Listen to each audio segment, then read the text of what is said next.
Humans. Always putting things off, aren't you? Whether it's starting that big project, writing an important report, or even just cleaning the room. Procrastination sneaks in like a sly little mouse.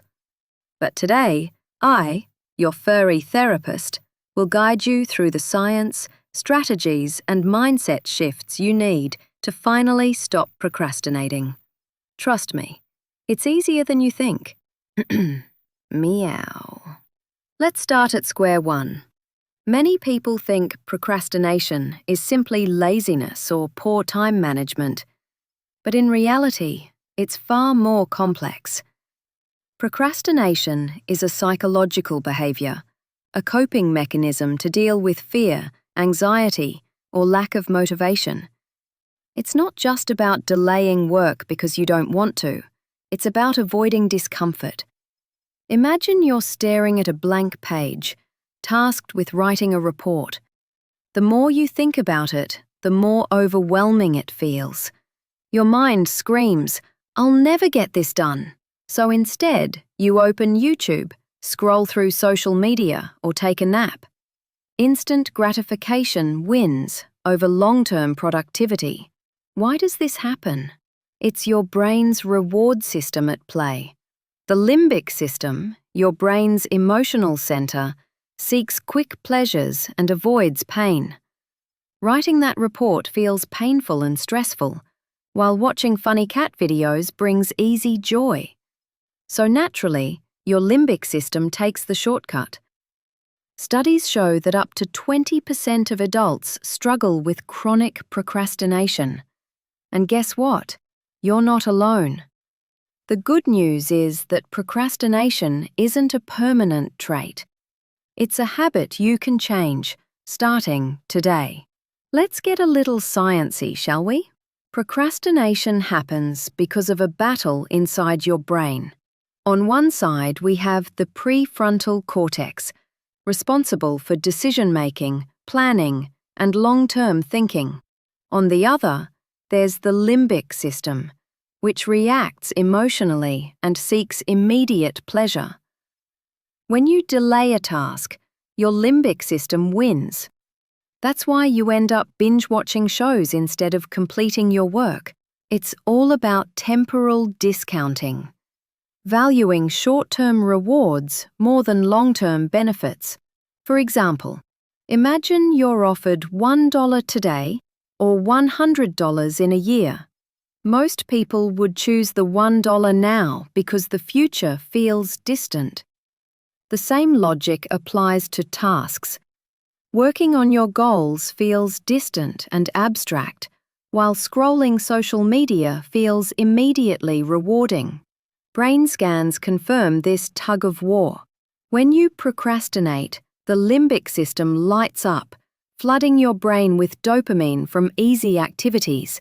But when you work, the prefrontal cortex has to work harder, and without proper strategies, it often loses the battle. Understanding this helps you stop blaming yourself. It's not a flaw, but a biological response. And knowing the enemy is half the battle. Many believe that overcoming procrastination is just a matter of willpower. "I'll just push through it," they say. But willpower is like a muscle. The more you use it, the more fatigued it becomes. Let me explain with a little story. Meet Alex. Every morning, he promised himself, "Today, I'll work for 3 straight hours without distractions." On day 1, he made progress. But by day 3, he was exhausted, unable to resist checking his phone every 5 minutes. Why? Because decision fatigue set in. Studies reveal that constantly relying on willpower drains mental energy. It's why most people fail to stick to New Year's resolutions after a month. Instead of fighting procrastination with brute force, strategy and habit design are far more effective. So if willpower isn't enough, what works? Let's dive into actionable strategies that actually work. One of the simplest but most powerful strategies is breaking tasks into small, achievable steps. Imagine you need to clean your entire garage. That sounds daunting, right? Instead of clean the entire garage, tell yourself, sort the tool shelf for 10 minutes. Suddenly, it's doable. Your brain doesn't rebel against small tasks. Or let's say you need to write a report. Instead of write the whole report, start with write the introduction paragraph. Achieving this small step gives you a dopamine hit, which motivates you to continue. Psychologist B.J. Fogg calls this the tiny habits method. The smaller the step, the easier it is to start. Time blocking is a game changer.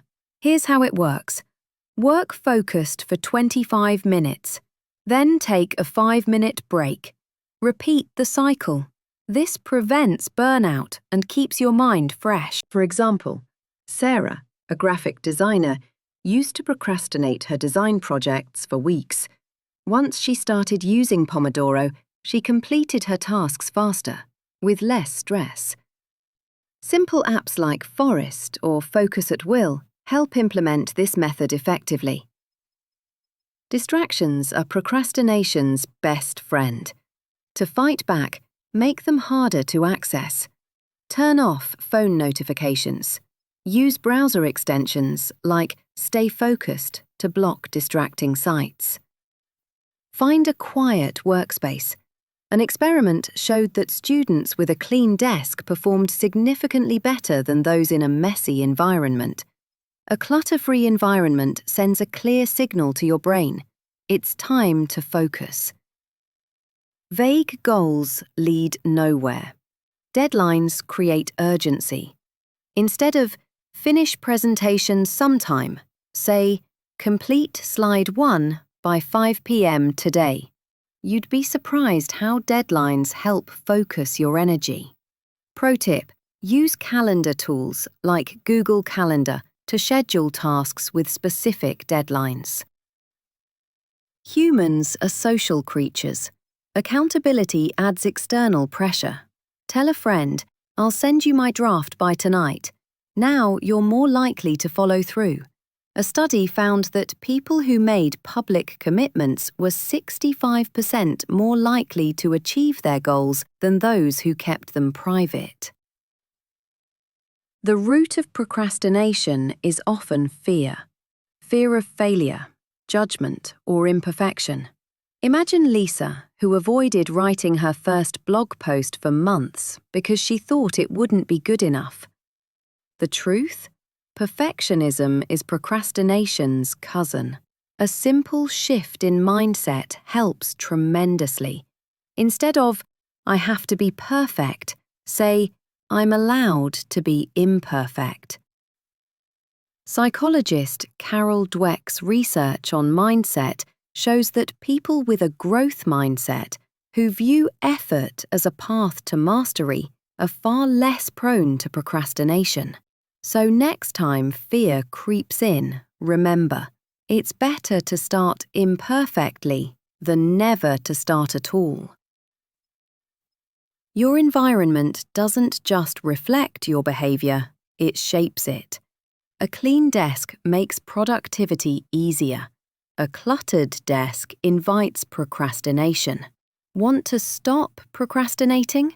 Make the desired behavior easier. Place study materials in plain sight. Hide your phone in another room. For example, when Jake wanted to write his novel, he set up a distraction-free writing nook, desk, laptop, lamp, with no phone in sight. He wrote 1,000 words every day. Design your environment to work for you, not against you.